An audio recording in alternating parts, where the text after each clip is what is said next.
اعوذ بالله من الشیطان الرجیم. بسم الله الرحمن الرحیم.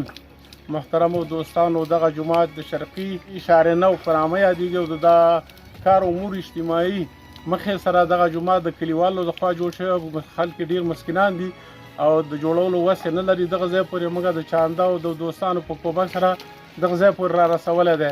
نو موږ دوستان نه هیله کوو چې هر څوک کومک کوي نو موږ سره دغه جماعت خیر خدای جامع جماعت دی او موږ سره د کومک کې برخه واخلي. نو تاسو نه هیله کوو چې هر څوک په هر منطقه کې د اسلامي لحاظ نه موږ سره کومک کې برخه واخلي. او دغه جماعت چې دی خلک ډېر مسکینان دي او د جوړولو توان نه لري. نو زموږ لمبر هغه ادرس دی شرقي شارع نو د کار امور اجتماعي دروازې مخې ته. نو هر څوک دا کومک کوي نو په دغه ادرس زما نوم حاجي مرسلین دی او د شرقي شارع نو د دارالمعلم چړۍ مخې ته کور دی.